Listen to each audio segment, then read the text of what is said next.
sebagai skenario tentunya dalam memprediksi ya. Jadi pertama yang mungkin saya mau sampaikan ya,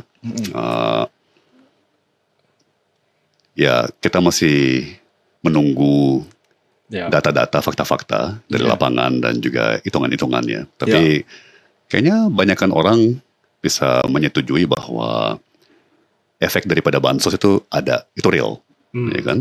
Efek daripada intimidasi kepada kepala-kepala desa dan pemerintah daerah itu real, ya.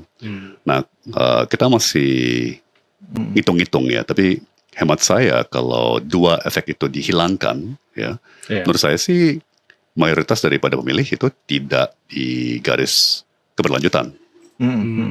Ya, jadi kalau misalnya kita menggabungkan 01 dan 03, ya menjadi oposisi atau menjadi suara perubahan, ya kan, dan kita hilangkan efek bansos dan efek intimidasi oleh aparat, hemat saya sesungguhnya mayoritas daripada rakyat hatinya sudah di semangat perubahan. Ya, itu satu. Jadi maka dari itu saya bilang saya tetap yakin bahwa pemenang yang sesungguhnya daripada pemilu adalah perubahan.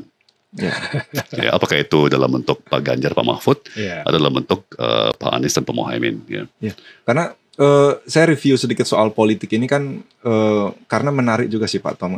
Karena kan awal muncul jargon perubahan itu kan ada semangat yang luar biasa ya sebenarnya soal jargon perubahan ini. Tapi, karena biasanya kalau di kampanye di berbagai dunia kan kata perubahan change itu kan kata paling ampuh untuk di pemilu dibanding berkelanjutan sebenarnya. Dibanding berkelanjutan biasanya.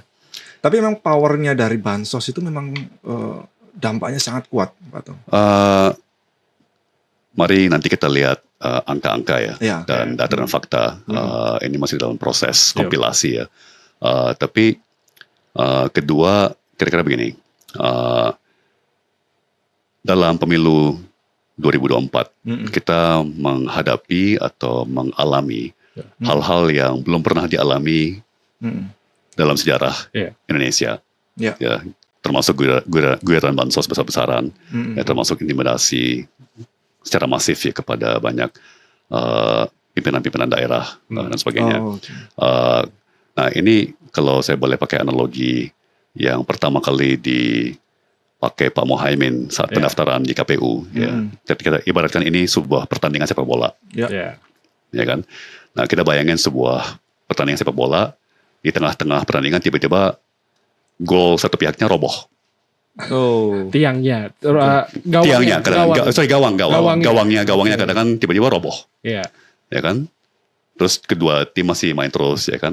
Terus beberapa menit kemudian tiba-tiba, loh kok ada dua bola, ya kan. Ada dua bola nih, ya kan. Terus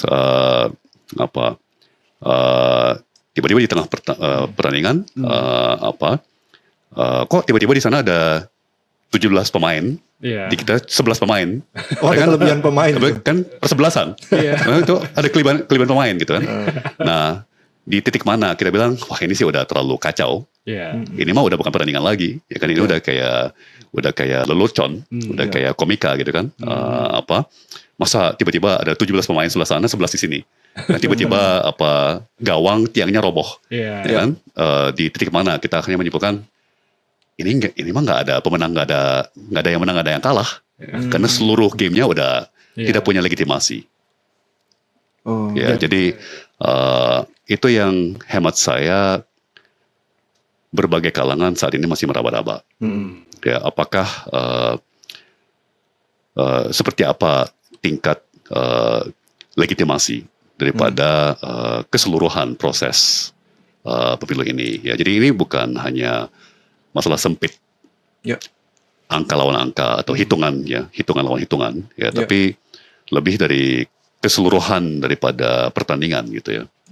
Kembali kepada analogi sepak bola tadi ya. Tapi Pak Tom, apakah di pemilu kemarin, apakah hal yang sia-sia atau memang dari Pak Tom sendiri ini bisa melihat kayak sepertinya ada sisi yang berdampak untuk Indonesia dari gerakan perubahannya Amin ini? Ya, karena Pak Tom ini kan baru pertama ya Pak ya untuk terjun ke sebagai tim pemenangan ya Pak ya? Betul. Politik massal gitu ya. Secara sebagai semacam figur publik ya dalam sebuah kampanye. Gimana tuh Pak Tom? Ada selama pemilu ini terkesan sia-sia tadi dijelaskan. Tapi sebenarnya kan Pak Tom juga bergerak memberikan mungkin banyak anak muda yang terinspirasi dengan Pak Tom gitu.